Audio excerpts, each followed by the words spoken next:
How do you do? It would be a little unkind to present this picture without just a word of friendly warning. I think it will thrill you. It may shock you. It might even horrify you. So if any of you feel that you do not care to subject your nerves to such a strain, now is your chance to, well, we've warned you.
We'll do it live! Fuck it! Do it live! I'll write it and we'll do it live! Right. Fucking thing sucks! What is up, everybody? Thank you for tuning in to a very special episode of the Wyatt's Metal Podcast, Wyatt Wednesdays, whatever you people like to call it. I am joined by a very special guest this episode. I'm not going to keep him waiting backstage. To give you a very short intro, he is the man responsible for probably my favorite covers on all of YouTube, including the greatest breakdown I've ever seen in my life. Everybody, welcome to the show, GunDrummer.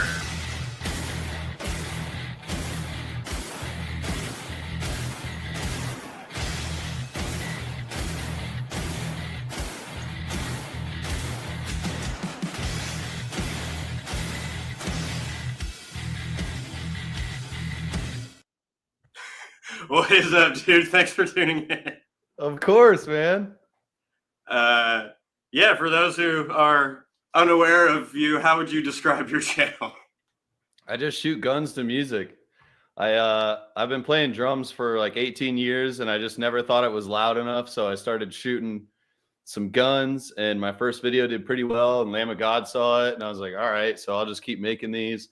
And now it's 6 years in, and it's just getting so carried away, man. We've been using tanks for breakdowns, miniguns, flamethrowers, mortars, bombs, this 50 that I keep using that you saw in the domination one.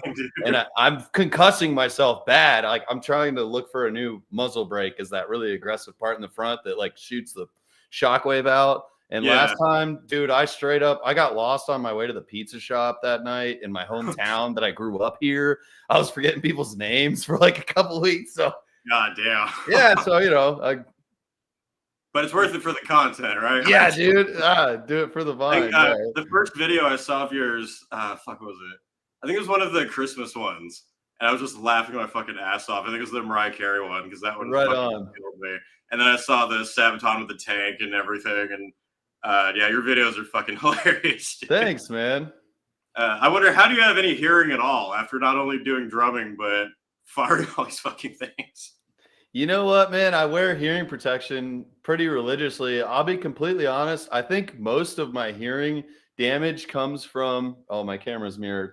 That guy right there, dude. I just got a Driftwood Purple Nightmare head on this Randall half stack with this Dean dime Razorback, and I've been playing it at like 110 decibels with that.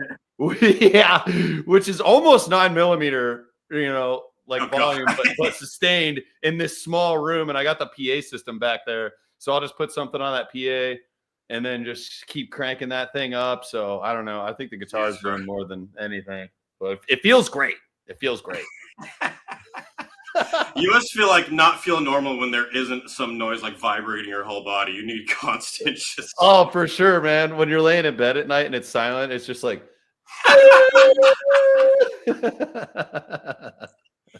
got it. You must have like not many neighbors, I would assume, on top of the loud ass metal and all the gunfire.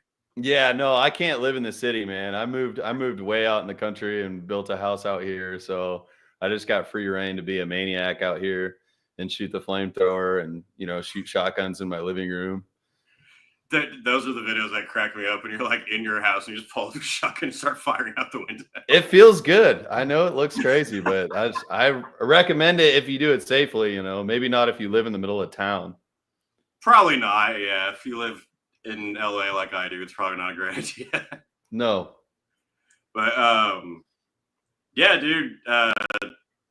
Damn, I don't even know where to start. What was I going to say? So you have an interest in metal as a whole too, not just gun content. That's what I thought was really cool. It's not only metal covers, which are everywhere. It was a really interesting take on it. Thank you. Yeah, no, man, I'm obsessed with metal. That's all I care about. Honestly, it's like my family, and heavy metal. That's pretty much it, man. I live and breathe it. I love it. Like, I suck at guitar and I still play this every day. I was just playing before I got on here. I don't care. You know, and drums. I like doing metal vocals. I get to perform sometimes. I'll do guest spots with bands. I'll go up there and I got like just one set of deep guttural that I can do, and I just stay in my lane, dude. I'm no Phil Bozeman or anything like that. Like, I know my limits and I just stick right there, and the best part about doing metal vocals is you can be really mean to the audience. And they enjoy it, right? It's not like any other artist went up on stage and just started cussing out their audience. People would be demanding a refund, but if you're a metalhead, you can just go out and be like, "What's up, fuckers? Let's fucking like go." Yeah, it's like, I want to see somebody die. But also, there's always really nice positive stuff mixed in there. You know, it's a really strange juxtaposition. Like, you know, the vocalists will go up there and be like, "I hope everybody kills each other. I want to see blood in this pit." Thank you, guys. It really means the world to us to give us the chance to do this. You know? So we always do. It's like, this is a brotherhood. We're all like stand together. Now fucking kill each other. Yeah. Yeah. It's a crazy environment. But I mean, I experience that too. Whenever I'm performing with my band, I'll have moments where I think like, I'm kind of standing still, not doing much. I need to yell in someone's face or get more interactive. Well, people don't realize how tough that is because you're really focused on getting the sound right, which for metal really matters. For other music genres, I'm not sure so much it matters. And even to a certain point in metal, it doesn't matter that much. It's almost like it's just as important to have a presence and to put on a good show as to actually hit the notes. Because you could put the most talented metal band in the world out there, and guess what, dude? They're going to flop. But you could take a metal band with like some skill, but they bring a lot of raw energy to it, and people are going to get down. So I found that out the hard way, dude. I was so focused on like technique and specifics of stuff. And then, you know, when I realized it doesn't matter is when I was watching Slayer with like 7,000 people and Kerry King's guitar just went out. It was in and out the entire show, dude. The entire hour show, his guitar was like in and out. He's up there doing guitar solos, and there was no sound coming out of it. All you could hear was Gary's rhythm guitar. Yeah. And nobody batted an eye. Everybody was still and that's the moment I realized, I'm like, dude, most people don't even know. Most people don't even realize. Oh, absolutely. So that just opened up a whole new world. I'm like, dude, I'm not going to be too critical anymore. I'm just going to put stuff out because I'm thinking that this sucks when in reality, not a single person even noticed. Yeah, dude. I had the exact same thing growing up. I was really self-conscious and like had to desire to make music, but I was going through all those things like it's not going to be good enough, or I don't know how to do it. I need to get to a certain level. And same as you, I would pay attention to artists, musicians that I like talking about how they came up and how they started. And they would talk about when they fucked up. And then I would notice at shows like a little mistake they made that no one else noticed, and they didn't let it ruin the show. And sometimes they make it a memorable part of the show. Like, if a band fucks up their guitar and throws it off and just dives into the crowd, you're going to be like, that was awesome, rather than be like, oh, you broke a string, it was terrible. I just saw something about that recently. They were talking about how if you're a little bit imperfect and you make some mistakes and you kind of like lean into it and make a little spectacle out of it, everybody will remember that. Whereas if you played it flawlessly, it's like, oh, that was sick. But it sticks in your mind. Like I saw one, it made a core memory for me when I saw Metallica do it. They kind of got lost.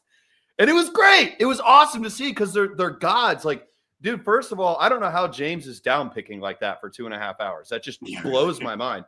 But they all got lost. And James is looking over at Kirk, and Kirk is kind of like looking at Lars, and they're like, where the hell are we? And it's just fun. It makes it more human, more relatable. Yeah, I think that's a good point too. And if they just played it perfectly, you'd just be like, yeah, it was a great show, and no like memory besides that.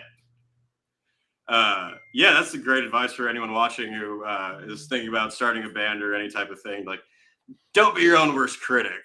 Yeah, man, you really got to just start throwing stuff out there. You're going to get better as you go on. And the only way you're going to get better straight up is just by doing it. So like, yeah, you're going to bomb. You're going to flop. You're going to suck. Bad things are going to happen, and your rig is going to go down in the middle of a set or something. Like it's inevitable, because if you think about your future, if you plan on doing hundreds of shows or thousands of shows, like you're going to see it all. You're going to have bad nights. You're going to have good nights. So you might as well just jump in there and just say, screw it, dude. Whether it's a good show or whether it's a bad show, who cares? Like, let's just. Oh yeah, 100%. Yeah, just as long as it's fun, that's the main thing. I would so much rather live go see a band that may not be the most skilled, but makes it such a fun show, rather than like the most perfect musicians, but they stand perfectly still and don't do anything. And someone says my mic sounds different. Let me check really quick. This show is very much live. There will be, as we were just talking about, you can't be too critical on yourself. It sounds fine to me, but I'm not sure if it sounds different on the live stream than what I'm hearing. I'm not even seeing the option to change it. Well, the other people are saying it's fine. Someone's okay. Fine. Dude, you took too many mushrooms, man. That can happen. That can definitely happen. I wanted to have you answer this question. Someone asked, what is GunDrummer's 4th of July celebration like? You know what, man? I'm actually filming one tomorrow. I try to get as close to blowing myself up as humanly possible. So what I do is like, what I do is I find a song, first things first, find a song, and then get my camera people out here. And then what I do is I soak the entire ground in diesel and gas. Like my whole environment gets soaked in diesel and gas. And then I put fireworks like all around me, like close and far, just spray. I literally just throw handfuls of fireworks. And then while I'm shooting, when I'm dual wielding, I'll have somebody with off scene with like a flamethrower, and they're just shooting the diesel, the gas, and the fireworks with the flames. So all the fireworks start going off, and all the diesel and the gas ignites, and I'm shooting. And then I also usually have a guy with Roman candles shooting them like right by my head. So the art form is making it look like the craziest, most dangerous thing in the world without it actually being. Because I have kids, you know, like I have people that depend on me. I'm not playing around. Like I don't actually get hurt or killed. We have people there that are medically trained. We do this stuff at shooting ranges that are closed to the public. Like, you know, we actually take it seriously. Even the shotgun in the house stuff was very planned out. Oh yeah. The art is to make it look completely unhinged, but actually doing it safely. I think I saw you we'll mention see how before that out. you've like taken off little chunks of the doorway sometimes. That's because Hunt the Dinosaur, shout out Hunt the Dinosaur, my boys, they were in the living room rehearsing because we had a festival the next day, Incarceration. I was doing some vocals with them. Nice. So they were in my living room at like midnight rehearsing, and I was shooting my shotgun in the middle of them, like out, like through all the way through my house. There's a video of it out there somewhere. And I thought I was going to blow the bass player's hand off, dude. So I kind of turned a little bit because I was nervous, and it hit my door frame. So that's why it actually happened. That's hilarious. God, yeah. Problems that most people don't experience. All the European viewers right now are just jaws are on the floor like, what the fuck? Yeah. That's sick. How's the experience for you? You're saying you get to guest with bands sometimes. You got to perform at Incarceration Fest. Like, that's a pretty big audience and everything. Bro, it was, because I go there every year, and we were playing at 12:30 at the backstage, and I'm like, man, there's going to be like 20 people there, because that's what it used to be like. But it just so happened last summer, they reorganized this whole area back there. So there was estimated 1,500 people back there at freaking noon, man. Yeah. And we brought it down. It was sick. So I've never done anything like that in my life, dude. It was crazy. My adrenaline was pumping through the roof. Just went out there and started dropping heat. And you know, the scariest part was I had in-ear monitors, but like what was coming in the in-ear monitor was different from what I was hearing on the drums, was different from what I was hearing in the monitor. So there's all these epic pictures of me and Hunter looking at each other straight in the face and screaming at each other. It's like an epic photo shoot, but like I wasn't looking at him to look cool. I was looking at him to read his lips. Yeah, so that I could see where I was at, because I couldn't hear. You just got to look at the crowd and like, oh, that's badass. Yeah, I was reading his lips like, I can't hear anything. So, yeah, we got to do that. And then we just performed last weekend at a festival up in Toledo. It was out in a parking lot. It was super hot. But, dude, I got to hang out with Crown Magnetar, which I've always wanted to meet those guys. So that was epic. That was fun. That's cool. Making some connections. That's the most fun part of this whole thing to me, is getting to make all these connections with metal bands, because I love metal. Yeah, that's been my craziest experience with this channel too, is actually getting to connect with other people, like musicians and other YouTubers like yourself. It's such a cool thing that we just talk about the loud noises we like. Yeah, man, we're all so similar. Metalheads are so compatible. When I go to these shows, man, I just talk to so many people, and it's a good time. Oh, yeah. We have such a narrow focus of what we like, you know. If you're into pop music, you probably get a whole smorgasbord of different types of people. But with metalheads, it's like, we like this shit, and we like it a lot. Yeah, like, we really, really like it. We're really adamant and excited about it all the time, pretty much. Yeah, dude. What would you say are your top bands? Just in general, like it's historically, I gotta say Lamb of God's a pretty big one. It influenced my playing a lot as far as drums and guitar, dude. That's what I try to play on guitar, because it's the hardest stuff in the world. I mean, for me, because I'm not that great at it, I've been practicing laid to rest for 6 straight months, and I still can't get it flawlessly, you know? And now you've got something to die for. I practice that a lot. And Hourglass, I practice that a lot. Like all these Lamb of God songs. Just, it's the combination of all of the instruments that they were able to get with like the contrast of Willie and Mark's playing. And then Randy, of course, is just great. And the drumming all mixed. They just hit that perfect sound that I love, especially on like those first 3 albums. Is really just the perfect sound for me. Yeah. Also, and Pantera historically has been a huge influence on me. You know, I just got this guitar, which actually Hellbag Daryl, who's out there in California, he gave me that guitar, dude. He flew up here to make a video and he gave me that. Nice. I was like, what? I've never had a good guitar in my life. The one I've been playing was from a roommate in college that left it there. It was like crap. So that's insane. Who else? System of a Down was a big influence on me early on when I was like a teenager, like when I was 13. That was probably, you know, I hadn't heard anything like that before. I remember getting Toxicity downloaded on my Xbox from somebody's CD, and I was like, what the hell is this?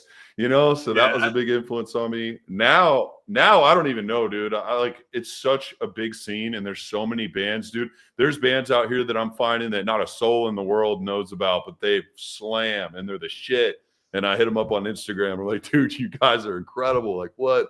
There's so many people doing it. And the internet has opened up a whole world of possibilities. Whereas back in the Motley Crue or Metallica days, you had to have a record deal. But now, dude, you can just upload your shit to Spotify and have a YouTube channel. And these kids that are playing guitar and playing drums now, growing up with YouTube, are insane. Like, I've met 12-year-old kids that just blow me out of the water in every category. It's insane, dude. You can find that for like most art forms too. Like there's some like kids who are doing it way better than everybody nowadays because they grew up with the internet. Yeah. It's information. I think it's pretty funny that you're probably better at covering songs on your guns than you are on your guitar. Oh, yeah, by a long shot. I mean, it's actually, dude, most of the difficulty with the firearms isn't like rhythm related. It's just making sure everything functions properly and physically being able to do it, because this stuff is really heavy. Oh, yeah. It's super hot. It doesn't work all the time. Like, firearms are crazy, dude. Everything's getting dirty the whole time. There's a lot of smoke. There's a lot of heat. There's fire. There's inconsistency between ammunition and different types of magazines, different firearms with different triggers, with different accessories on them. Like, so they're all different, and sometimes they work and sometimes they don't. So the art form is really just getting everything to work right. Yeah. And having the physical stamina to do it. Like, I only film a song one time. Yeah. And then we move on to the next video. I can't reshoot because you're just completely mentally and physically exhausted after one take. So when you see these videos of us out there, like with the full band and stuff, that's one take, dude, every time. Yeah. One take. And then we go on to the next one. Boom, one take. We take a break, get ready. Boom, one take. And then we were supposed to do another one, but I had to stop because I was like, guys, I'm about to fall over.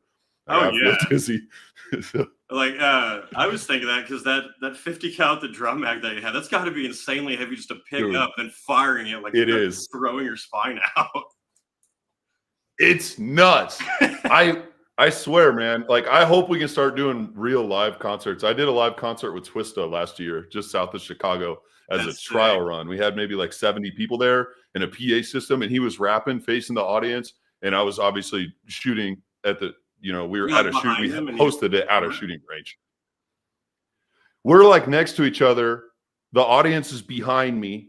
So they're all behind me. He's facing the audience, rapping to them, and I'm facing the backstop. So I'm like in front of everybody, and I'm just shooting the backstop. We had the PA system roaring because everybody needs hearing protection because the ARs are shooting at like 180 decibels. So people have hearing protection. So the speakers have to be loud enough to go through everybody's hearing protection. And we had it dialed in just right where they could hear him rapping and the backing track and the guns all at the same time. And it actually worked out pretty good. So, dude, in the future, I could see us having like a serious live metal show for real, like with a metal band, and honestly, it wouldn't even be that hard, dude. We've been working on it. It's not that difficult. You just need everybody with the same in-ears and a PA system that's loud enough. That's it. And in a shooting range, obviously. Yeah, I remember I was asking you how do you even like time it with the songs and everything, you're saying just have like Bluetooth in your giant ear protection. But that would be sick. Yeah, I used to wear. Sorry. Oh, you're good. I was going to say, I used to use Bluetooth, and I talked to an engineer at Sweetwater, and he called me an idiot because apparently Bluetooth can have latency issues and it can move around a little bit. So if you're actually tracking to something, he recommended you wear cables. So I didn't listen to him. I kept using Bluetooth. But what I do now is I actually use in-ears. So you have the wireless radio packs. That way the film crew can also listen to the music. And that's been making a big difference because they can actually see where I'm at. Whereas before they're just standing there in silence and I'm like, like, cool. But now they're actually listening to it and it all makes sense. And so it's actually affecting the way that they're moving their cameras because they're getting into it too. Yeah. And it's been sick, man. So that's awesome. This has been the way to go. Did you ever think it would get to this level when you made like your first cover? If you just decided like to go out and just shoot a gun, did you think it would get to the point of like tanks and having like bands come in and everything? No, man. I was just making a funny video. I used to make videos on Vine. I've been making funny videos forever. I do like animal voiceovers, like all kinds of shit. And this was just like one of the videos. I just made a quick one shooting to Laid to Rest by Lamb of God, you know, one of my favorite bands ever. And I posted it on Instagram. You know, I didn't have any followers or anything. It was literally just like a regular personal Instagram account. Mm-hmm. And dude, it blew up on there. And Willie Adler commented on it and was like, "This is the sickest thing ever." And I was like, "What?" Like, the guitarist, the Lamb of God, saw this immediately. And then I posted it on Facebook and it got 1 million views on the first day. So I was like, okay. So then I started a YouTube channel and it got like 50,000 followers in like a week. So I was like, okay, obviously there's a market. Yeah. Here, and I love guns and heavy metal. So like, I'm just going to run this thing into the ground. I mean, I didn't think it would last this long. It's been 6 years and now it's like a whole business. I market for different companies and brands and put their stuff in my videos. And yeah, I loved your ad for the bulletproof cozy that didn't hold up. That was fucking hilarious. Ironically, I'd never told that company about that. I don't even think they know about it because I was posting it like they gave me that koozie, but then when I posted it, it was kind of impulsively and I was out doing something. And when I went to tag them, it wasn't popping up right. Mm-hmm. And so I was just like, whatever. And then I totally forgot to follow up. So I don't even think, ironically, I don't think that company has even seen that. I'll have to send that to them sometime. I thought it was a great ad. Wait. I thought I saw a question on the chat. You use a specific brand of in-ear headphones. Ellie Not So Smelly is asking. Actually, I mean, I'm biased because I'm sponsored by Walker's Hearing Protection. They're a big name brand, like firearm hearing protection. But even when I wasn't sponsored by them, I actually did use their stuff. They're just like these in-ear. They're called Walker's BT 2.0 silencer or something. I don't know. Honestly, it doesn't really matter because I'm putting headphones over top of it. So it's like you put the earbuds in and then you put headphones over top. If you just tried to use Bluetooth headphones alone, it doesn't work because the guns are still so loud that you can't hear the music properly. So I got to have buds in, and now it's a wired connection to a wireless pack that I got from Sweetwater. I forget the brand, but it's just like a whatever, like the $500 or $600 set is with the 4 packs, and you just run your phone into the system, and it projects to everybody's ears. That way you can jam out together. Nice. And, I just turn that all the way up. What's that? You can always count on Sweetwater. Yeah, Sweetwater and you know, Guitar Center, whoever's got it. Someone asked, do you own all the guns in your video or do you borrow/rent some of them? I said, I'm pretty sure you have an arsenal bigger than Ukraine at this point. Like I've most of the stuff is mine, but if you see anything like miniguns, I don't have miniguns, dude. Those cost like 200 grand. My friend's got a couple, so we'll be out there shooting the miniguns, and it's shooting 308, which is $1 a round. We're doing 800 round belts.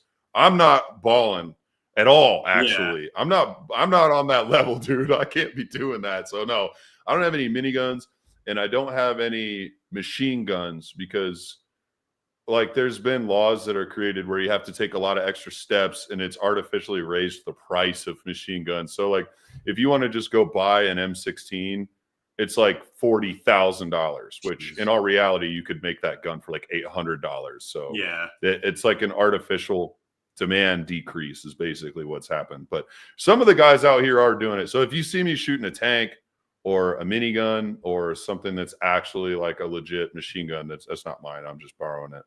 So if you don't have a tank just sitting in your backyard, you can run out to. I don't have a tank yet. I don't have a tank yet. Those cost like out of the low end probably $400,000. Jesus Christ.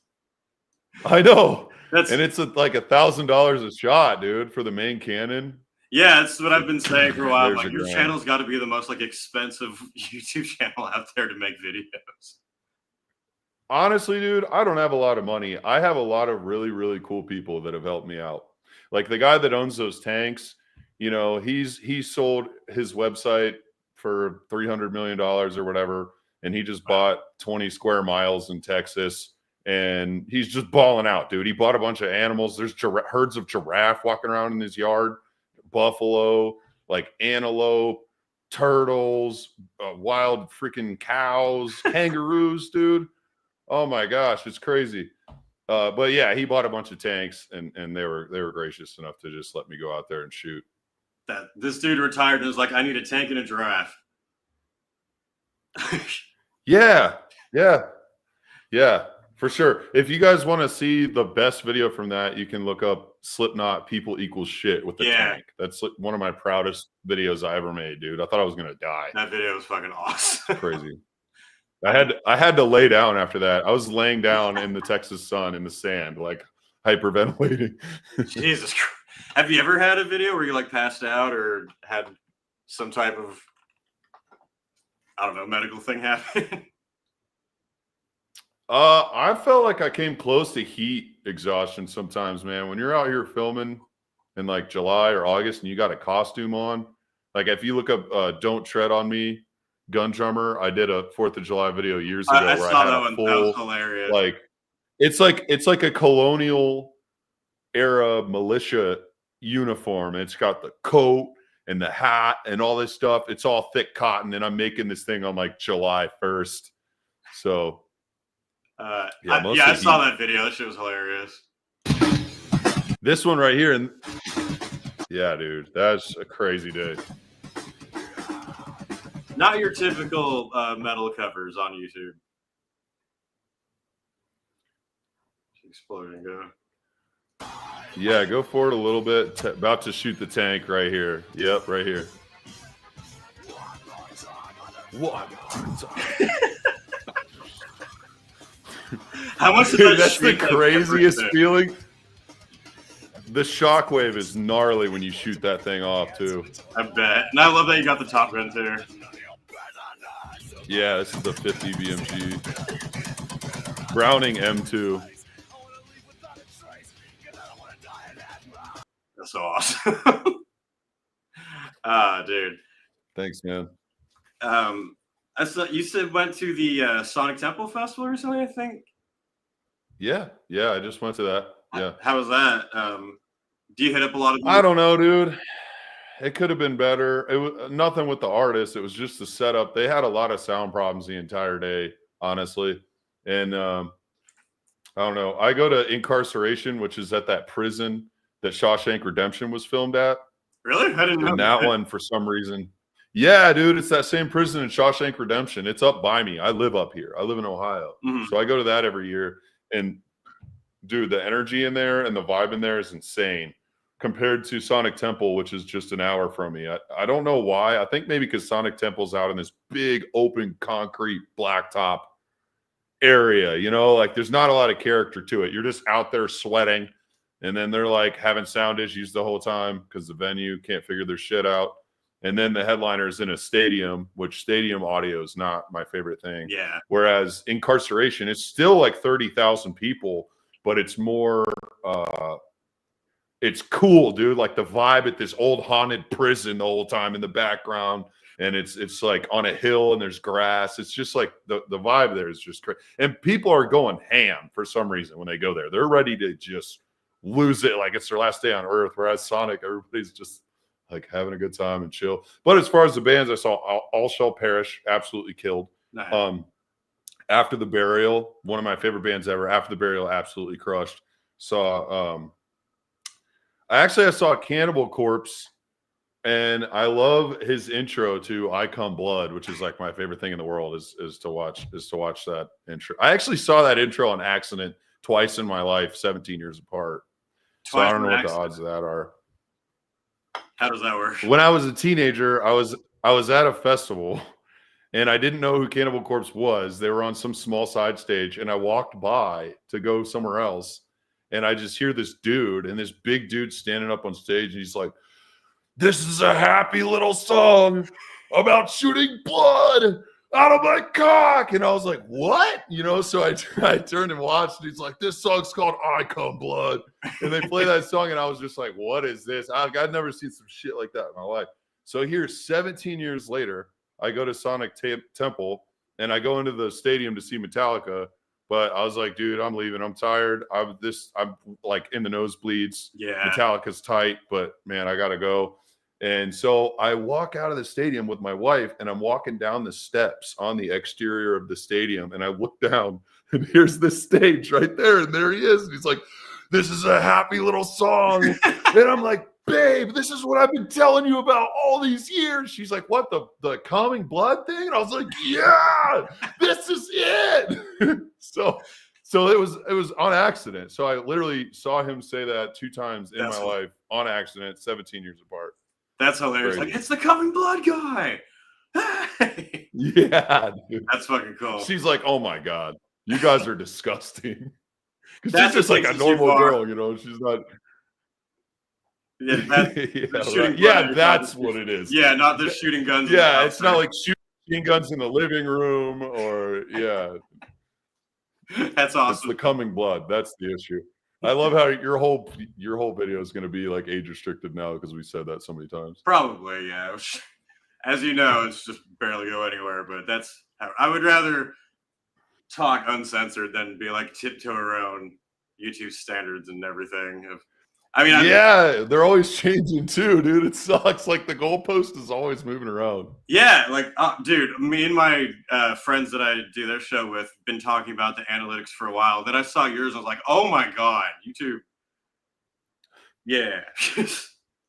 No, if anyone doesn't believe me saying that YouTube pulls fuckery on creators, this man could definitely vouch for me. Yeah, you're free to those screenshots I sent you, dude. Feel free to share those anytime you want to. Like, it's not a secret. I post that publicly just so people are aware. Yeah. You know, because there's definitely a victim mentality sometimes with creators where they're like, "Oh, you know, I'm getting suppressed." But for real, like, dude, if you're using any firearms on the internet, you're about to get hit hard. If you plan on starting a channel, I would not recommend doing that unless you're in it strictly for the passion. Like, I sent you a screenshot last week. What was it? I got like 10 million views in the last 28 days, and the revenue was $100, like $111. That fucking shocked me. And yeah, it's millions of views for the month, $100. Like, so do you? Well, and what's even worse? No, sorry. I was choking on my own words. Oh, I was just gonna. You're good, dude. I keep interrupting you. I'm hyper. I'm pumped. I really love your channel. I've been watching it for a long time. Dude, you crack me up, man. Honestly, like, we got to hang out sometime because I love watching your channel. I'm just laughing. I'm like, dude, I've never related to somebody more in my life as far as metal. This shit is great. But I was just going to say, it's not so much the monetization. I gave up on that 6 years ago because I like realized that was not going to work. It's really the age restrictions, man. Like, you mentioned that Sparta by Sabaton tank video. They just age restricted that the other day. So that video is like unavailable, basically, unless you're signed into the YouTube app and you're verified as 18 or older. So I've been getting hit with age restrictions every other day. I mean, I sent you that video where I'm scrolling up my emails, age restriction, age restriction, age restriction. I mean, I just did Walk by Pantera. I spent $2,000 making that video. I flew people here from California. Cameron from Buenos Aires came over from Chicago, had my whole film crew there, had a drone guy there, had a sound guy there. Took me like 200 hours of editing. It's like 6.5 minutes where I knew every single frame, dude. Like, You want to talk about all the audio and the mixing and the mastering? Oh, I can't imagine. And I upload it and it gets age restricted and just gets murdered. So it's like, it's just completely dead. I just made all that and put all that effort into it. And then I put it on YouTube and they murdered it. So it's kind of a weird feeling, you know, you really sit there for a second and it's like, ow, you're just like, damn, man, like really? Oh. That's what I was ranting about in my video too, because it's not like a human says like they made a mess up with your video or something. It's just a robot deciding people don't get to see it after you put all that work. Oh no, it gets I request it for manual review and then it comes back confirmed by a human that it is age restricted. So even though like every time. Just because you have guns at all, even if you're shooting at targets and not like impersonating actual violence. Technically, they've been ratcheting up the community guidelines rules on firearms every single year. And actually the most aggressive one they've ever done was last year in June 18th, because it changed my life. I remember when it happened. They made a rule where you can't have anything full auto. You can't have anything simulating full auto. So if you even like shoot too fast, it just gets age restricted, period. And you also can't have drum magazines, dude. I gotta have drum magazines for my shit. Like I'm not using 30-round magazines. I'll run out of freaking beats so fast. Like, oh god, yeah. Metal is so fast, dude. I need more rounds. If anything, I need bigger magazines. So they put drum magazines on there, which makes 100% of my videos eligible to be age restricted. And so they've been taking full advantage of that, and just they've been age restricting some of my favorite videos I made years ago, dude. Like there's this one called Sweating Bullets by Megadeth, and I'm using a sick ass huge M60 machine gun and shooting down into the water, and that machine gun timing actually matched the song. It's like which I could not believe. That's crazy. All machine guns are a little bit different, but this one just happened to love Dave Mustaine, and Dave Mustaine actually loved that video. I heard through the grapevine. Somebody told me that they showed it to him. That's cool. Anyway, I told you that to tell you that one just got age restricted the other day, and that one hurt because it's like that's one of my favorite videos, and it's still floating around, and people love it. And guess what? Now it's dead. Yeah, that's fucking crazy. That especially if it's been up for a long time too. It's not a video just uploaded. Yeah, I got friends that have thousands of videos. They've been operating for 15 years, and they have hundreds of videos taken down. Hundreds. God. Are you streaming on that are 10 years old, 5 years old? Are you on other platforms too? Like, do you put your videos on Rumble or Kick or anything else? Yeah, I post everything on Rumble, but I haven't been able to get a ton of traction on there. It's just not the same, dude. There's nothing that even comes close to competing with it. I mean, I put everything on Facebook, but I have the same issues. I mean, I've been fighting Meta for 6 years. So I just hit everything. I posted on everything, dude. Twitter, Rumble, YouTube, Instagram, Facebook. That's how you have to do it. If you're trying to really get out there and get your stuff out there, don't feel like, crap, I posted too much. Like I'm clouding up my profile, right? Because that's an easy thing to think. I understand that. But you got to think, dude, 99.99999% of people are never going to go to your profile and look. They're only going to see what's in their feed. Yeah. And like you might upload the sickest video in the world, but if it doesn't hit right in their feed, they're not going to see it. So you might as well just kind of keep bombarding it. And I haven't had any complaints from that yet. When I first started doing that, I'm like, man, people are going to get really fatigued because I just keep cutting stuff up and posting it. But I actually have had 0 complaints out of all the hundreds of millions of views or whatever. So I've kind of determined that in such a saturated market, if you want to get your stuff out there, man, just be fucking throwing it out there. I call it polluting the internet. You just want to like poison the internet and just like dump your venom in there, man, because there's millions of videos. No, actually, probably uploaded every day. I don't know. No, sorry, I thought that's a good strategy of yours, actually, because I've noticed that you'll post like short clips of some of your older stuff as like memes and everything, but that keeps the traction going and gets new people to see it. And I've actually been wanting to start doing that with some of my older stuff, going and clipping it and making more use out of it. Absolutely, because the odds are if you did something 2 years ago, whoever's about to see it right now hasn't seen it or they don't remember it. So it's almost like it's brand new.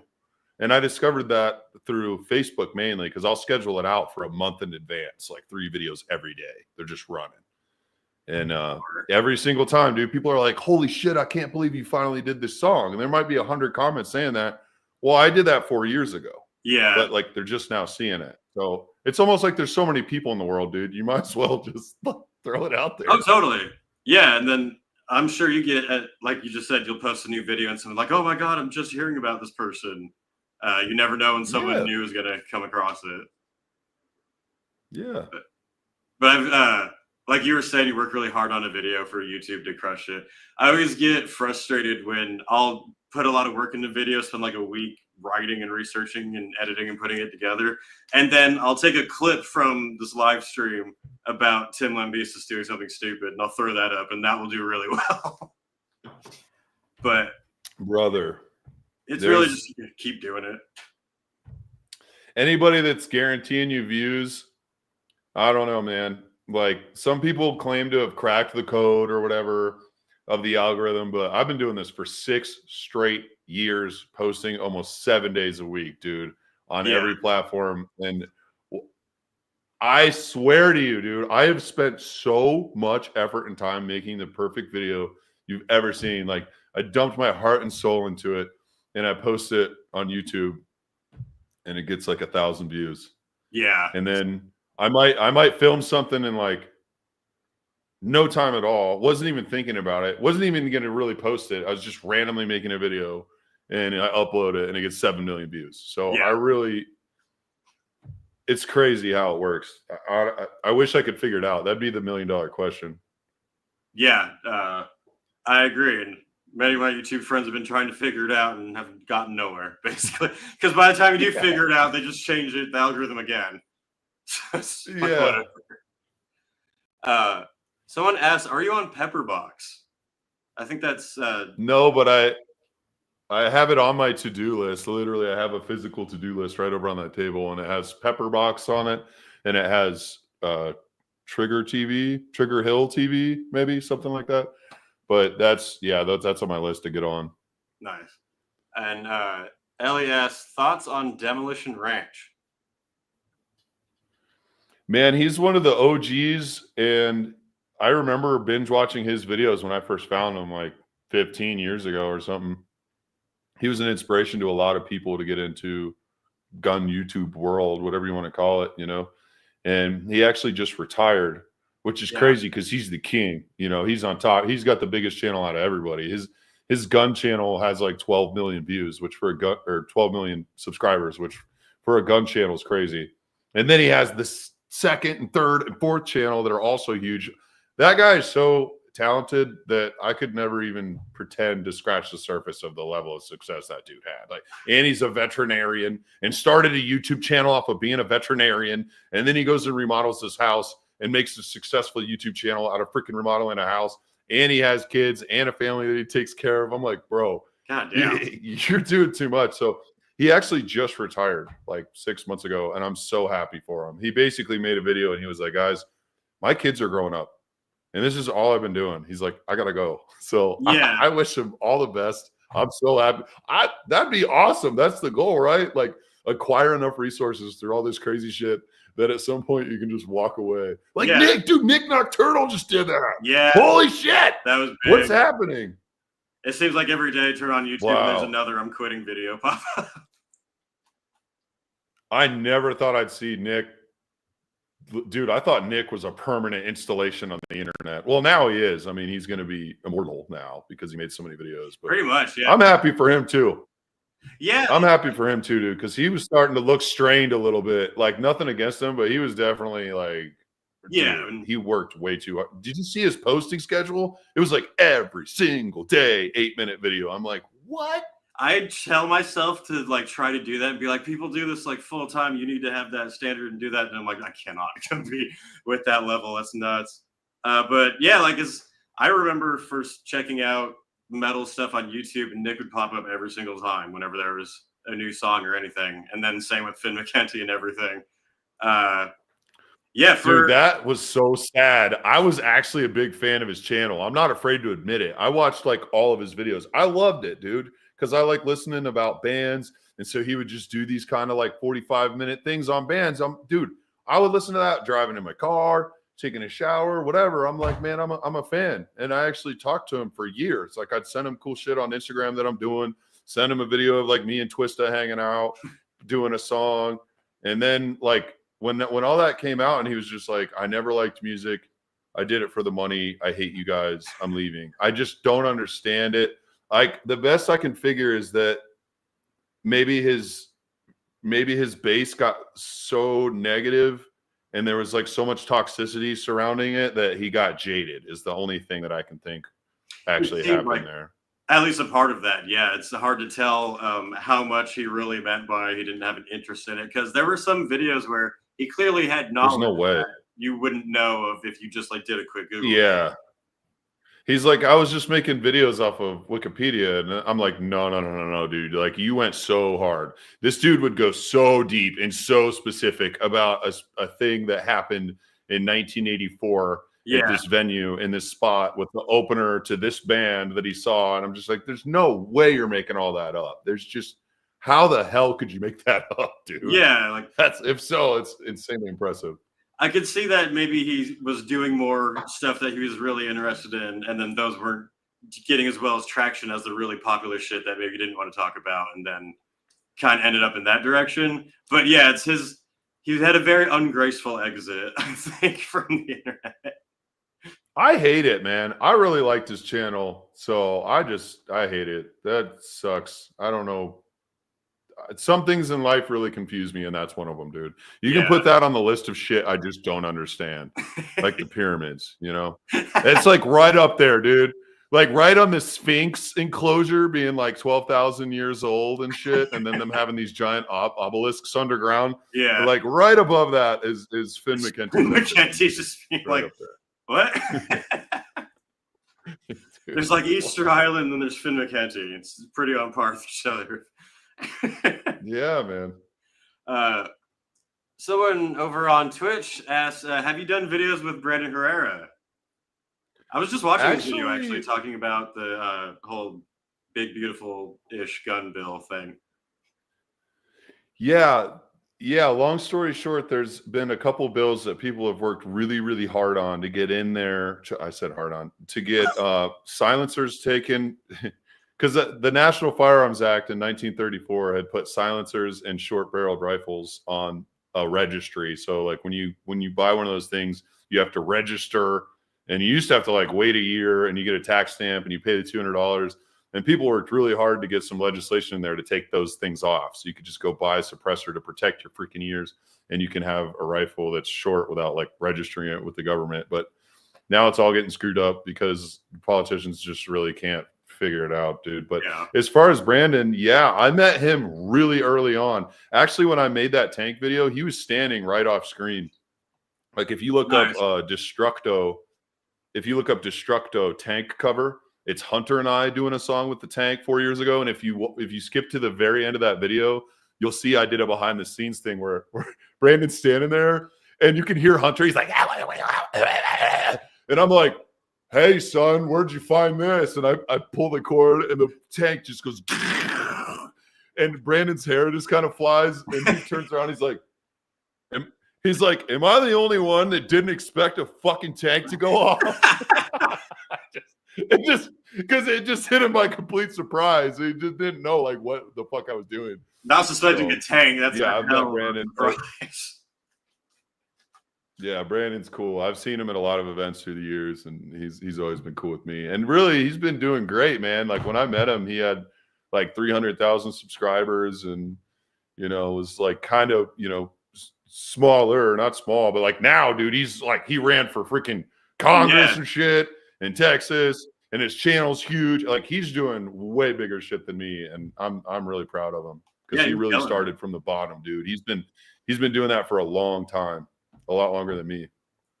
That's a cool thing with YouTube that's similar with metal and music too, is that you'll see people just starting off when they don't have that many followers and like kind of getting their bearings, and then you'll see them grow and like become on other channels and start doing bigger stuff. It's really exciting. Like we were saying earlier, you wouldn't expect turning on your camera in your room, just like either talking about something or shooting at something would give you these opportunities. It's the internet, man. Like without the internet, who knows? a lot of us wouldn't have the opportunities we have. It's pretty cool. Izzy Long says, "Thanks, Nate, for coming to GunCon this past weekend." For sure, man. Heck yeah, that's cool. I saw you posting about that, and there's some drama went on. Yeah, we had an event. They have an event called GunCon. If you guys are interested, it's usually in Iowa, but it's actually, they moved it to Cleveland this year, which is cool because I live up by here. But it was actually, we had a little bit of trouble. But like, long story short, they rented a venue, and then the venue owners banned some people from the property right as the event started, like prominent people. Yeah. Because of their political views. So it was kind of like they set their own client up, which is really crazy, bad business practice, if you ask me. Like, my friend John is the one that hosts GunCon. I've known John Patton forever. And he paid a ton of money to rent out this huge venue that thousands of people were coming to.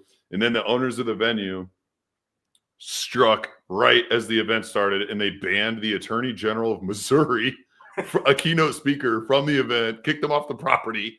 And then this other dude, Paul with Legally Armed America, and this other guy, Johnny B, which I thought, that was crazy. I couldn't believe it. I thought they were messing with me because I just happened to be standing right there when it happened.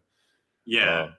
But yeah, I don't think that's gonna pan out well. They're currently spending a fortune getting the Google reviews taken down because there were so many Google reviews, dude. Like the funniest things you've ever read, and they were over 100, and now there's less. Like you can pay people to get that stuff taken down. Yeah, it's expensive. So I can see the owners of the venue are doing damage control.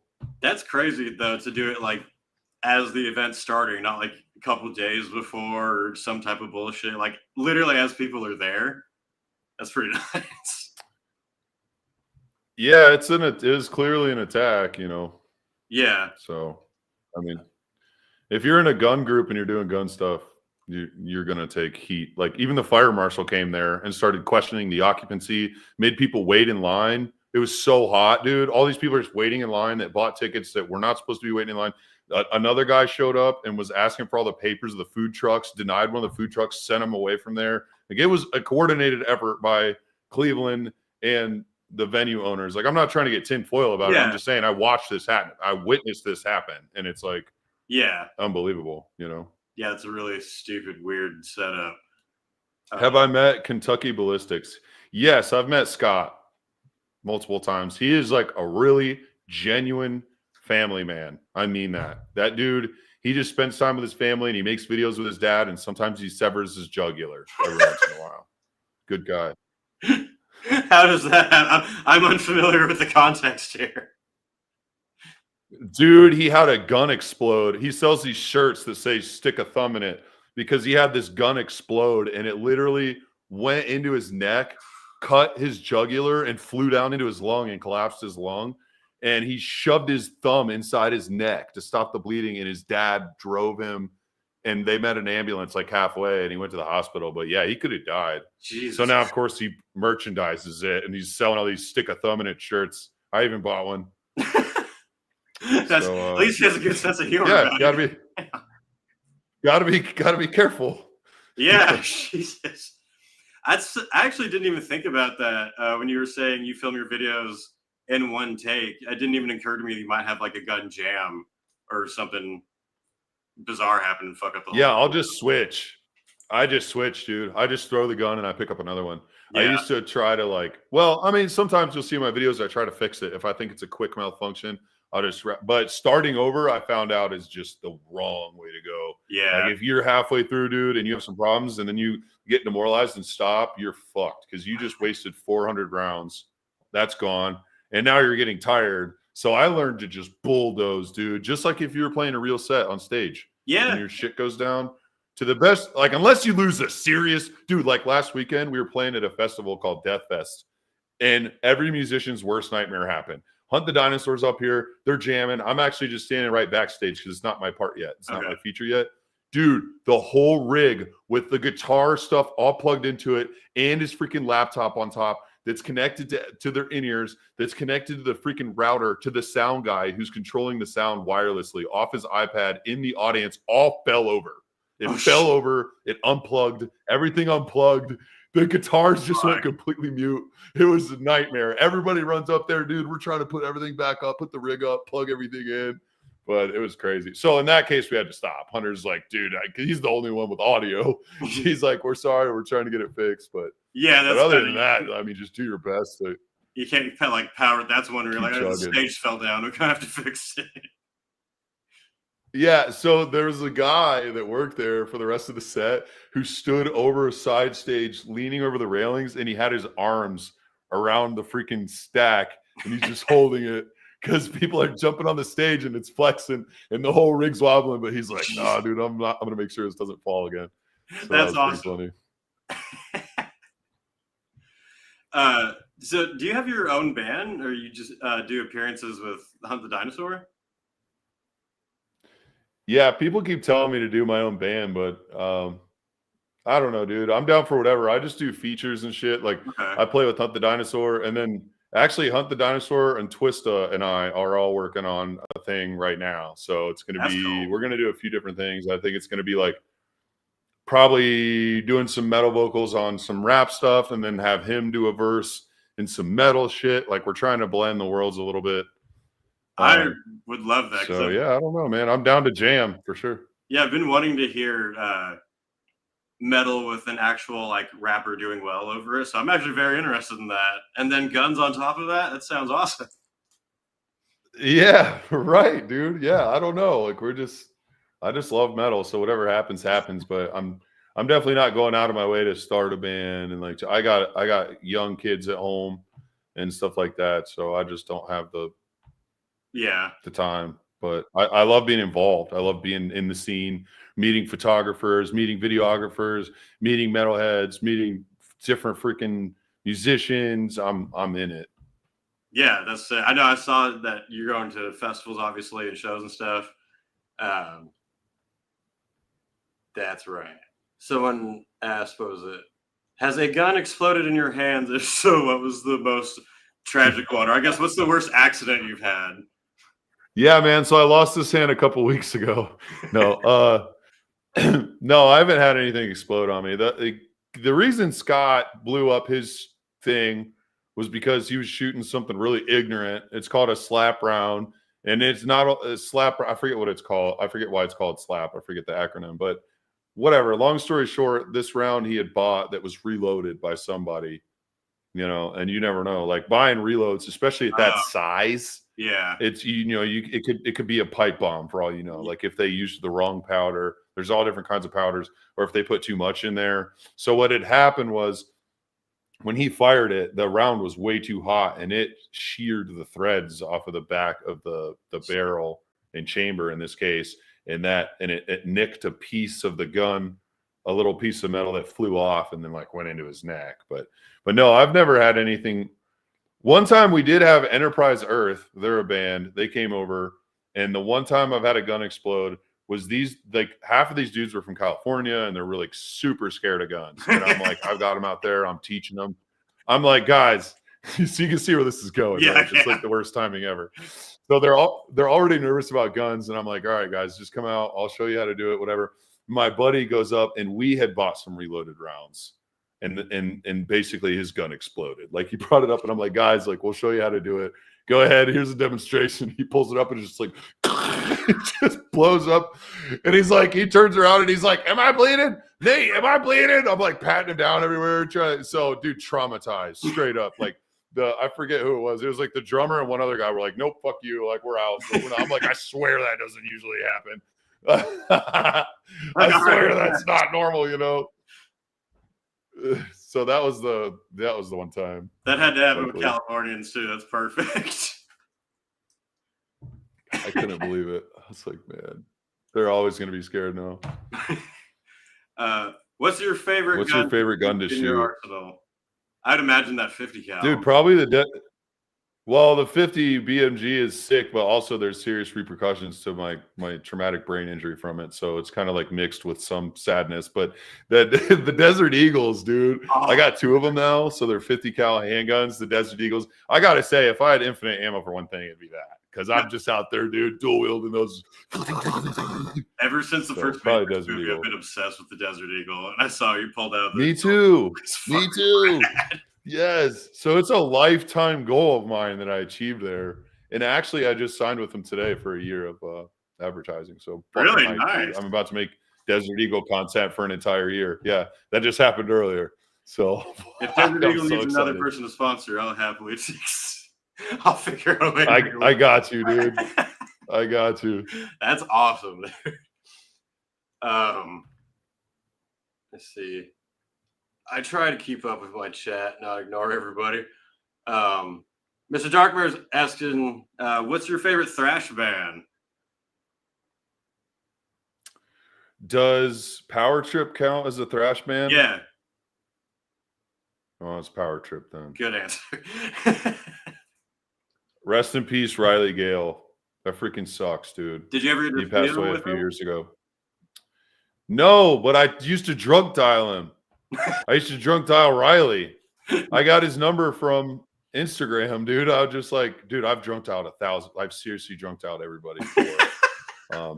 But yeah, I used to drunk dial Riley Gale, and we'd talk and shit, man. I'd call him after shows and to, make a crazy video at some point, and then he passed away, which just absolutely sucks. It's horrible.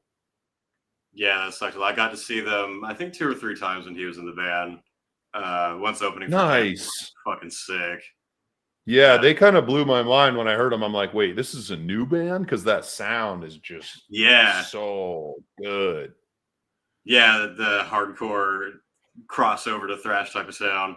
And they had this like natural energy to them too. Like Riley was a great frontman on stage without trying too hard. Like I remember, I think the last time I saw them, he walked out on stage and he goes, "You know who we are, you know what we're about," and then just started playing the song. And I thought it was fucking badass. Yes. Yes. Something stupid with Dom asked what your first concert was. My first concert was Disturbed. Hey, nice. My first was Anthrax at a shitty little club in San Francisco. I didn't know what to expect from the mosh pit at all, and got trampled immediately. Yeah, I didn't either. I got my ass beat. I really didn't even know what a mosh pit was. Dude, I was so young. I went with an older friend. I had like an older family friend that was around, and he's like, "You want to come to a concert with me?" So I didn't know at the time, but he took a bunch of ecstasy. So the dude was rolling. I was wondering why he was looking so crazy the whole time. He was just kind of like, I was like, what is this dude on, Because I was like 13. I mean, I wasn't doing any of that shit yet. But yeah, it was sick. It was an eye opener. I got my ass beat. There were some big dudes in there in that pit, and it definitely hooked me though. I was like, all right, this is sick. I'm into this. I can't remember who they played with at all. I just remember it was Disturbed. That's how most metalheads' first concert experience is. Like, I got my ass beat. It was fucking awesome. Can't wait to do this. I was really alarmed. I remember being really alarmed. I'm like, whoa. I never thought that I'd be in danger just going to watch the show or something. Thought you'd just stand and cheer, not get like bruised of the chest when you're leaving. Yeah, I didn't know what to expect. Is this going to be like a movie theater? Like, what is this? I'm going to go watch a play? Wait, how does this go? Is this going to be like at the fair where there's a girl playing violin on the stage? Is that what's going to happen? No. It's one of the most violent experiences and fun ever, I would say. Yeah. I stay out of the mosh pit anymore. Actually, dude, I got such a good sense to it. I just chill right on like the outer edges. I can tell when it's about to expand, and I move back a little bit, because I'm not actually trying to get in there and mosh. I'm getting a little bit older. I'm not old, but I got kids, and like I'm sore already from like other stupid shit that I do. So I'm just not trying to. I'm there for the music, I'm not there to necessarily fight. I'm not there to fight people. Although, dude, somebody surprised me and really hurt my sternum like a year ago. I was standing on the outskirts of a pit. I was there with half me, these German dudes from Hamburg who actually had never been to the U.S. before, and they came straight to my house, and I had all 6 of them shoot every gun in the world, and they freaked out. But anyway, we were there, and I was like right on the edge of the pit, and this dude came out of nowhere and like flying kicked me right in the chest. Damn. so hard. And my sternum hurt for like a month and a half. So Jeez. whoever that dude is, if you're watching this, you got me fucking good, because I never even saw him again. I turned as I was like flying, and I remember what he looks like, and he was running away, and I did not see him again for the rest of the night. This is going to slow motion in that instant, and you're flying backward. Bro, yeah, he hit me hard. I've never been hit that hard. I've probably never been hit that hard in my life. That dude, he had to have like aimed for me. He had to have like had it out for me or something, because that was crazy. He's someone who really hates guns. He recognized you from the channel. I don't know. Or he just saw I wasn't paying attention. Yeah. No, I was the same. Growing up, I was a thrash kid, and like every concert I'd go to for a long time, I got in the pit and like had to do the Wall of Death and everything. And at Aftershock in Sacramento, I think in 2021, it was during Anthrax, and they played Caught in a Mosh, and that was my first metal song, and I was wasted at the time, so I was all hyped, and I run in, and I fell in the pit, and like 20 people fell on top of me, and it wasn't a break, it was some type of like really deep sprain or strain or whatever it's called. But basically, my leg was pretty much broken for 3 months to where I couldn't get off the couch after that. And the doctors told me that the type of injury that I had normally was a really serious injury, to where like I'd have walking problems afterward. That didn't happen, thankfully, but it definitely made me be like, I'm never moshing again. I can be on the pit border and just be like, all right, I can enjoy it. That's a young dude's game. Like I'm cool chilling on the outskirts of it now. I just kind of feel it out, and I can feel when it's about to get real violent, and I move out a little bit, you know? Yeah. Like, you guys have fun, I support it, but I'll be back here. Hell yeah. Like, no hate at all, dude. I'm just like, I'm already sweating, so I'm trying to keep that perspiration down, you know, and I'm already sore and concussed from like doing the stupid shit that I do. So I just don't need more of it. I got my fill. I have enough violence that's self-imposed. I don't need somebody else doing it.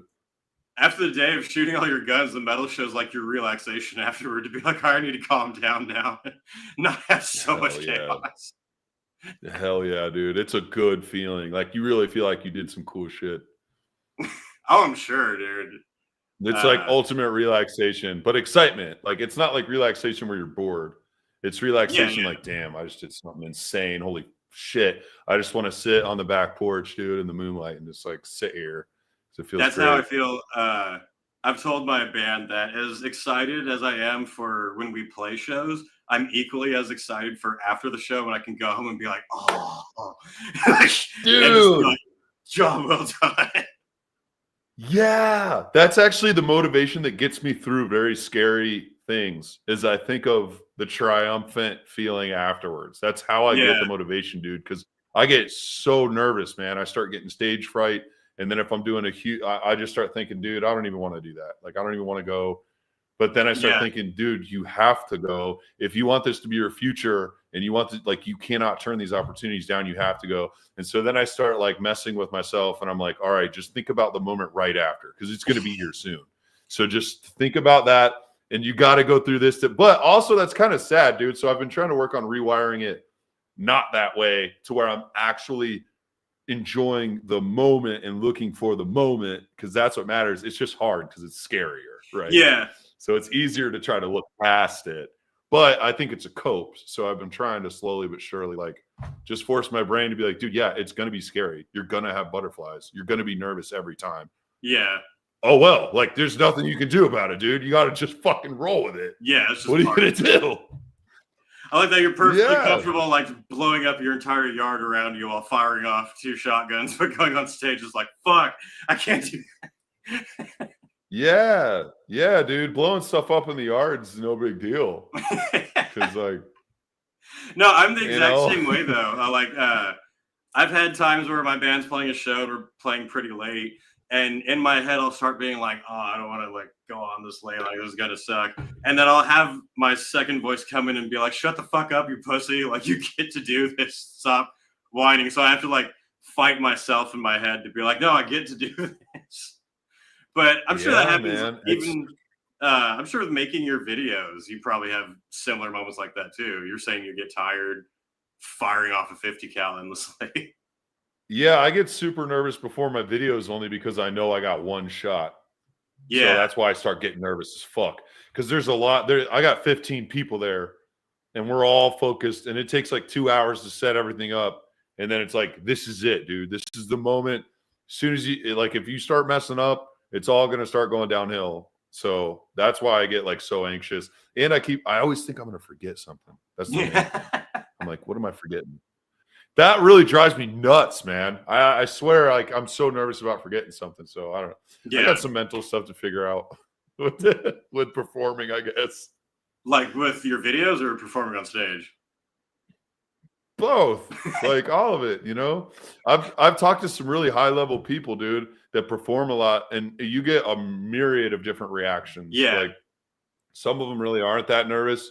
Some of them aren't nervous at all. Like Hunter with Hunt the Dinosaur, dude, he's probably done 1,000 shows. Like this dude literally could just like wake up out of bed and walk onto the stage. He's just like that. I've witnessed it. It's crazy. But then there's other people like Matt from Hatebreed, the drummer of Hatebreed. We hang out.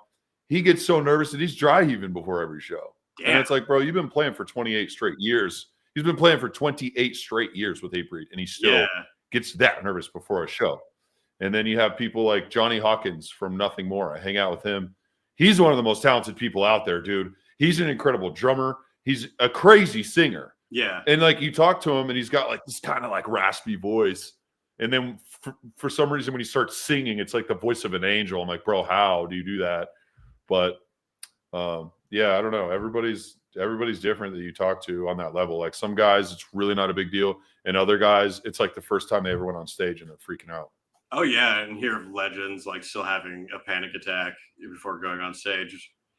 For me, isn't that crazy? Yeah, but it makes me feel a little better because seeing them in like that human moment. Because I think when you're starting out, maybe wanting to start a band or be a musician, you kind of idolize these people. So then when you see brought down to a more human level, it becomes more relatable.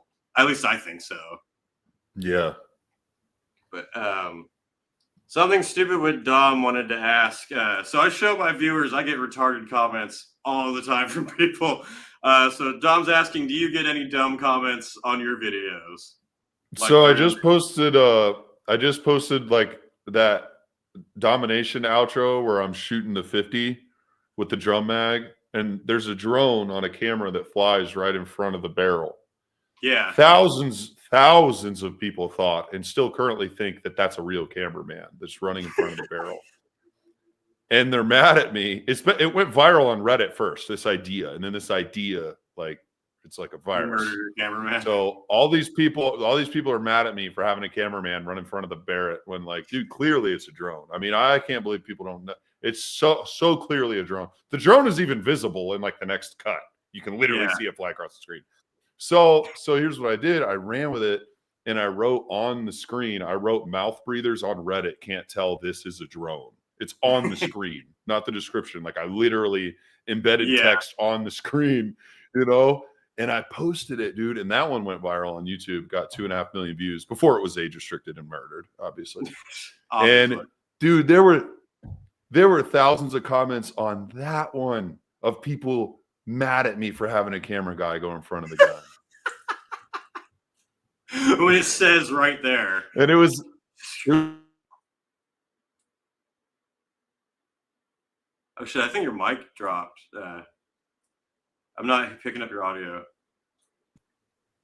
Yeah, I just happened to hit a key on my keyboard. Okay. So here's some advice for anybody that's watching this that wants to start like doing stuff online. Dude, you got to disconnect from the comments and the negativity and stuff. And I would even say go one step further. This is what I do. I don't see a ton of people doing it, but it's what I've been doing for years and it works, is self-deprecate. Like if you see a comment that's like, this is the stupidest thing I've ever seen, I'm like, hell yeah, brother. Or if they're like, this is the, like, dude, I was doing like Cameron Loesch is the drummer from Born of Osiris. He's the one that's been making those crazy videos with me with the full band and the Barrett. We get a lot of comments that like, this is so gay. And then I'll comment underneath and I'm like, well, my drummer was here with his husband, so you're not that wrong. And then Cameron would comment underneath it and just have like a bunch of unicorns and shit. Dude, so it's all about just owning it. Like if somebody's like, dude, this is so stupid, this is out of tune, just 100%. That's what you gotta comment. Because then what are they gonna do? They can't hurt you, dude. They literally cannot hurt you. You already agreed that you're an idiot. They're like, dude, you're such an idiot. I'm like, oh, I know. Like, it's unbelievable how stupid I am. And it's like, dude, they're disarmed. Like, A, they're disarmed. B, it gives more content for people that are looking at your comments. Like, whenever you see a negative comment, use it as an opportunity to do something funny. The worst thing you can do is dive in there with that Facebook mentality and be like, you are. Like, that is the worst thing you could ever do. You don't want to engage with that. You want to just, honestly, it's going to make them 10 times more mad if you just accept it and agree with them. Like, regardless of what it is, they're going to get pissed, and then they're going to get laughed at, and then they lost. And it helps your engagement. So it's like, thank you for the negative comment. You just helped me. It helps the traction. Yeah. I get dumb comments. People think you killed your cameraman, even though he didn't drop the camera with a 50 caliber shooting at him point blank. Oh, dude, I made up a whole backstory. It's a midget. It's my cousin Jeremy. We pay him pretty well to run in front of the Barrett. Like, I got this whole backstory going now. Because awesome. I'm talking about leaning into it. So, yeah, hell yeah. No, I used at first with my comments, I would kind of fall into that. There were definitely some comments where I dove in more and started going at them and being like, I'm really just wasting my time and being dumb. And then just started playing with them more and having fun. Now, if someone leaves like a bizarre going off comment, I'll either say something funny or I'll just put, don't forget to like and subscribe with like a thumbs up while they've been like raging. But yeah, like you said, you just gotta have fun with it, because no matter what content you make, you'll get people leaving you hate comments, saying all types of shit. Bro, people are crazy. Yeah. And you can either let it like crush you, or you just laugh it off and move on. But, hi. Sorry. That's my wife back there. She's crashing the live stream. Welcome to the Wyatt. You're on a channel full of metalheads, so no one else has a partner or spouse here. Oh, I saw one more. Cole Bassett asks, has GunDrummer hung out with Ted Nugent? That'd be a hell of a cover. Dude, I actually talked to his personal assistant, and she was really nice. And because he was coming to my area, and I tried to get something set up with him, but it didn't work out. Kind of a hard guy to get a hold of.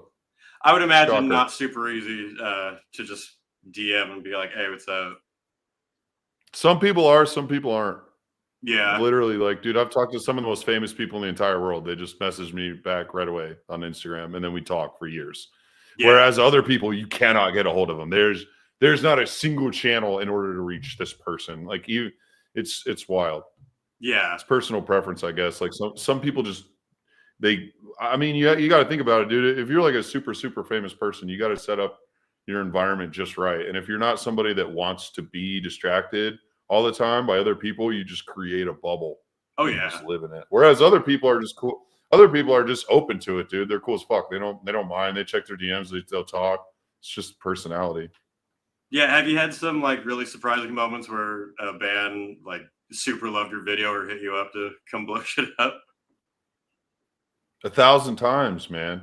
1,000 times. Yeah, it's happening right now with Attila. I think they're coming over. Oh shit! Really? Nice. Yeah, I literally just talked to him like an hour ago. Nice. Yeah, it's pretty sick. That's rad as fuck. I think that's a great way for advertising. I mean, because like as much as it's suppressed on YouTube, the whole gun sphere is huge. I know those channels get so many viewers. Well, yeah, dude, it's definitely a crazy thing. If you're in a band and you're trying to do something that catches attention in a saturated market of bands, like, yeah, dude, go shoot a video doing that shit. It might get censored a little bit, but it's still gonna get out. Oh yeah, totally. Hang on.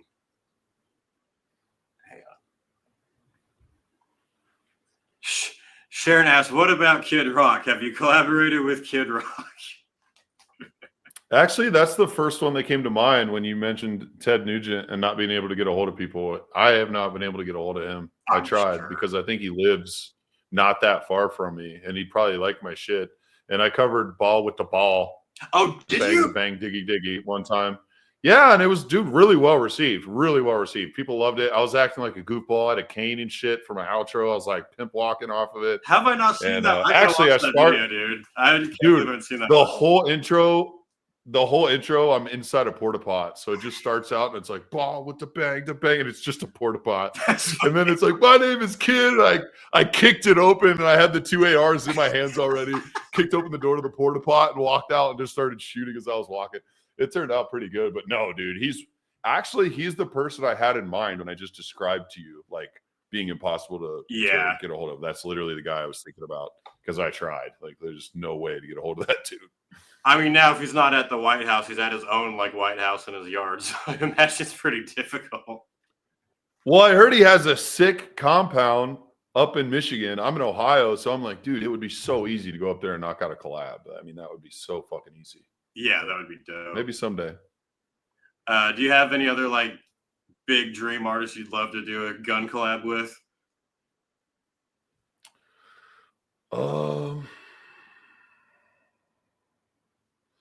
I mean, I've been harassing Lamb of God forever, but I don't think that'll happen. I mean, maybe John will come over someday and just shoot guns, but that won't be like a full band collab. Yeah. Dude, actually, I don't know. And that's kind of an exciting thing because we're kind of like warming up and we're dialing it in because there's a lot that goes into like recording an entire band and gunshots all at the same time and having everybody on the same page. I don't know if it sounds like that'd be hard, but it does sound. It is a lot of different microphones and shit. So we're getting it dialed in, so by the time it actually gets to like a huge band, which I mean, Attila's not small, but they're not the biggest band in the world. We should have it like really dialed in by that point, I would imagine. So whoever it is, I don't know yet, but I'm fucking hyped. And hopefully, like I said, we can do live shows sometime. Yeah, that'd be really cool. If there's ever like a gun metal fest, I'm 100% down. That would be so sick. Hell yeah. That seems like an idea that would be pretty. Yeah, dude. But yeah, it's not that hard to do, man. Yeah, I mean, you just got to make sure we get a really long shooting range, just because I don't want any chance of like a ricochet coming back. That would be my only concern, really. Oh yeah. But other than that, it'd be pretty easy to do. Yeah, but I know that was it like Brandon Herrera and Donut Operator? They do that range day where they have a whole ton of creators go out there. I'm sure it'd be easy to have a band just like perform in that type of environment. Oh yeah, absolutely. Absolutely. All you need is a PA system, dude. And it's on. Yeah. Average metal drummer, not a gun drummer, says get GunDrummer on 70,000 tons of metal, the heavy metal cruise out of Florida. I don't think they'll allow that type of performance on the cruise. It was international waters, so they couldn't prosecute me. Exactly. Then you can use actual cannons. That would be great. Dude, cannons are actually less regulated than like anything else because they're like black powder rifles technically. So, I mean, you can just get a cannon. The problem with cannons are they're in higher demand than I thought. I've been trying to get a cannon for fucking years, dude. I've talked to everybody. They're in really high demand because they're used for all of these memorial events and reenactments. So, yeah, dude, these what do you call those places that forge shit? These whatever, the places with the metal, the real hot ass heavy metal. They're forging these cannon and they're like behind. I talked to everybody, and even to get like a really nice badass cannon, it's like $20,000. So I was kind of disappointed because by utilizing YouTube, you can really get a lot of free shit if you just like ask enough people. But cannons have not been one of those things. So, and also what freaks me, what I'm going to do mostly is just shoot the cannon with blanks. So basically you put the powder in and then you shove a bunch of old shirts in there and you still get an epic boom, but you're not actually launching a projectile. Because the problem is with like tank projectiles and cannon projectiles and shit like that, dude, those rounds can go so far. That's what I was wondering. And they bounce off stuff. and go for miles. Like, it's just a whole different ball game when you're talking that shit. Yeah, especially with a round cannonball. I mean, you're shooting a bowling ball at like 6,000 feet per second or whatever the fuck it is. Like, that thing could go for 6 miles. You know? It's crazy. So you can just buy a cannon pretty easily, but actually getting to function with a cannonball is a little more difficult. Yeah, you can buy one pretty easy, but it's just really expensive, honestly. Yeah. Other than that, I mean, you're ready to go. Like, if you get some money together, you can go pick one up. That's awesome. I would love to see a GunDrummer cover with cannon. If you can get like several cannons in a row. Do what's that ACDC? It's gonna happen. Actually use a cannon, because that would be perfect. Yeah, I don't know, but I don't really fuck with ACDC because they're actually, dude, their copyright rules are stricter than literally anybody else's. Just ahead of Rammstein. So really? Different artists have different levels of copyright strictness. Yeah. Severity of strictness. Okay. And ACDC is real bad, dude. Like, ACDC shit is hard. If you're playing the original MP3, they'll just get you strikes all over the place. Interesting. Yeah, it's a fucking copyright is something I try to dance around on YouTube often. Do you ever have that? Because since you're doing covers and everything, do you get your stuff copyrighted quickly? Yeah, pretty much every single video. Damn. Which is fine. Like, I don't mind that. It's just the age restrictions and when they start limiting it for the gun stuff, that's what hurts me. But the copyright stuff doesn't bother me. I'm happy to to use their shit.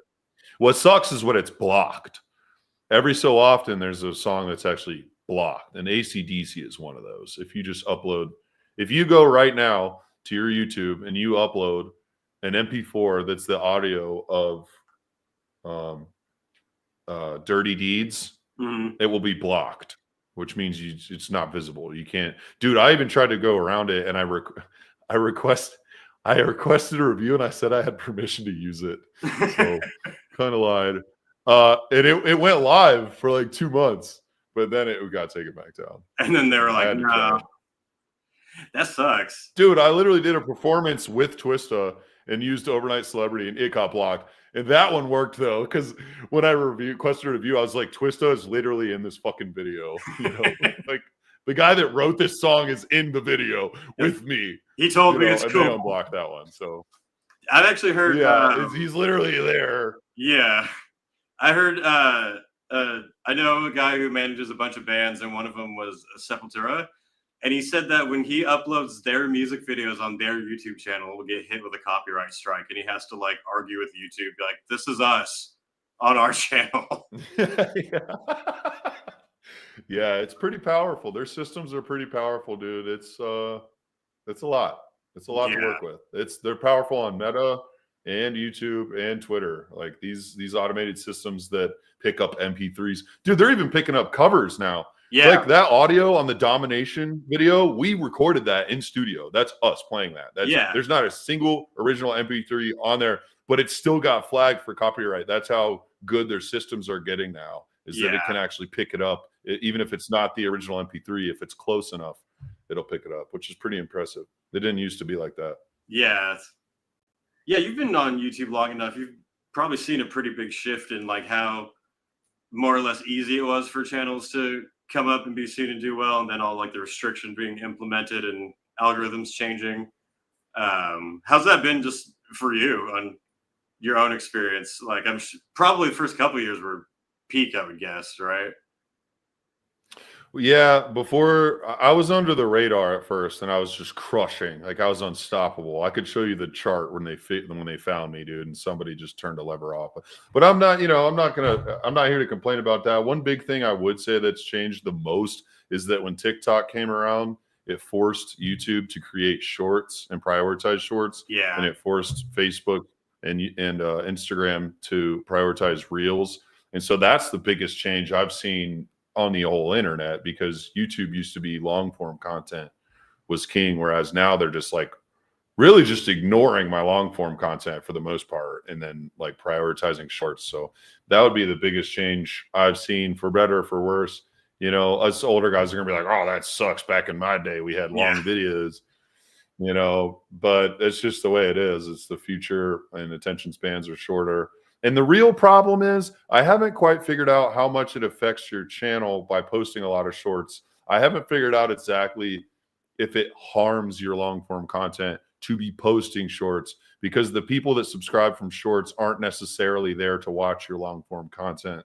So I don't think anybody, I don't know if anybody's figured it out, or if it's been a moving goalpost, but basically at this point I've given up and I just post whatever the fuck I want, like regardless, because you know, half of it's going to get taken down. So I'm just like, fuck it, dude. I just dump shit on there now. Yeah. That's my new strategy. Yeah. I think that's the best expert strategy, honestly. Dump shit on the internet. Yeah. Just pollute the internet, like you said. Yeah, I've had friends look into the analytics. It was kind of more of a goalpost thing, I think, where in the beginning when YouTube pushed shorts, they did hype that up, and then it was kind of damaging the channel. And now I honestly don't know if it's yeah. I tend to agree with you. I think maybe they evened that out and repaired it a little bit. I think at first it was very obvious that posting too many shorts were damaging views on long form content. That seemed to be pretty obvious to people in this space. But over time, I think there's a general consensus that they have evened that out for the most part, which is good, because shorts are really a very low effort, low investment thing that you can be posting that can get you 1 million subs. You know what I mean? Yeah, and it's frustrating to put work into a video you want people to watch, and they just go for a short being advertised. Yeah, dude. It is what it is. Cole says, how about covering Elvis? Do you have any songs like on your list to cover that you're super hyped for? Elvis, dude. I guess I never thought of that. I mean, I could get an Elvis suit. I've been acquiring a different wardrobe. Like I have the like Disney licensed Darth Vader outfit, like the whole Darth Vader thing. It's a whole suit, dude. I've got it standing up in the other room. And then I just got a Nazgul helmet, like the Witch King from the Lord of the Rings. This dude in Argentina built it for me out of metal. It took him a whole year. He's like a real blacksmith. Like I hired him to make it. It's fucking sick. It's a one-of-a-kind piece. It's evil as hell. It's crazy. So now I got to get like the cloak. Dude, I got this black horse this lady's going to let me fucking ride. I need 2 more years because it's just 1 year old, but it's this black stallion. It's huge. And it's already huge and it's 1 year old. So I'm going to make an epic video with that. That's going to be amazing. Yeah, I guess I'd have to get an Elvis suit if I wanted to do. Yeah, man. Honestly, dude, about the songs, like not really. They're kind of finally, after 6 years, things are finally falling into my lap. Whereas before it was like I was just scraping the bottom of the barrel, bro. Like, what am I going to make a video on? Like, am I going to make a video on this gun? Like, what song could possibly catch attention? Like, do I do a different song? Like, I used to stress about it. Like, I thought my channel was going to die several times. You know, and like just now after 6 years of grinding every day, I'm finally to the point where like collabs are falling into my lap, dude. Opportunities are falling into my lap. People are just coming over, hit me up. Like things are just starting to happen organically. Like this whole year, I haven't really, I mean, obviously the videos have been planned. It takes a lot of planning, but like the ideas and the collaborations and shit have all just like organically happened. And it's insane, dude. It's the coolest thing ever. So I guess you just got to keep going till shit starts happening, you know? Yeah. That's awesome to hear, with talking about the censorship and YouTube algorithm being such a pain, that you're still getting hit up and getting these opportunities with people. That's got to be a great sign. Yeah, for sure, man. I mean, even if YouTube ends up kicking us all off, which at this rate, you know, we'll probably, all of us gun guys will just be kicked off in like 5 years at this rate. Well, I will just have to find a different. That's the way I'm looking at it, is not like being a YouTuber like traditionally. It's like I gotta get out there somehow. Like the platform doesn't matter, whatever. Like if I get kicked off of YouTube, yeah, it's gonna be the worst thing ever, and I'll probably have depression over it, and I'll have to like really fucking, that'll be hard, right? Because you dump so much of your life into it, like thousands of hours probably. But you know, what are you going to do, dude? You got to just keep making shit, and hopefully avenues open up as I just keep moving. Yeah, I would think that Rumble would be good for that type of content, but I guess you were saying it hasn't been too much traction over there yet. It's just not as big of a platform, dude. Like, you got to think Yeah. YouTube's the biggest video platform in the world. You probably got 1 billion fucking people on YouTube. Yeah. For real. Like 1 billion with a B. I wouldn't doubt it. Whereas Rumble's pretty small still. Yeah, that makes sense.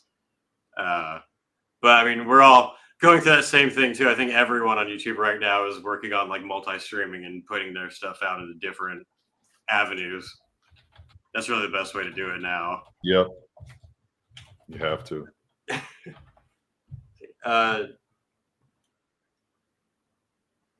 You gotta take off, bro?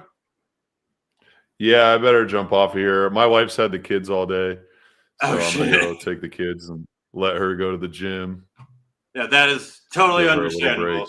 I think that's a good reason. And yeah, I was just making sure we didn't have any last. I had some people commenting saying you should do a Taylor Swift song, but I don't know how well that would go. Dude, I bet what's his name? Who said that? Is it Seth? I think it's Cole saying that. Oh, okay. We've gotten requests for it Was before. Yeah, well, I got this one dude, Seth. He's my friend, Seth, and he requests Taylor Swift on like everything that I do. But I mean, I will do it eventually. It's got to happen, dude. Taylor Swift with machine guns, like, why the fuck not at this point? Yeah, someone commented, "Shake It Off" would be the best one to do with fucking ARs. Would be great. Oh yeah, that could work. Yeah, that could work. But all right, I will let you take off. Thank you so much for coming on here, dude. Like, this was a lot of fun. I've been a fan of your content for a while, so it was really cool to chat and hear all of this stuff. You're welcome to come on here anytime. Yeah, that's great, man. I really just wanted to talk to you, so this was a good excuse. Like, I've been bugging you on Instagram for a while because I'm watching your videos and I'm just like, this motherfucker knows what's up. Like, I couldn't relate more to the different shit you talk about, so I was just excited to hop on here and talk to you. And I guess we might as well just make it public in case like 3 other people in the world care and want to hear. Right? Yeah. There's got to be 2 other people who like metal and guns, for sure. But yeah, dude. Hang on, I forgot to set my outro up, but anyway, yeah. Go check out GunDrummer's channel. If he doesn't pop up in your algorithm, it's because YouTube sucks. So go search for it. I think his videos are fucking hilarious.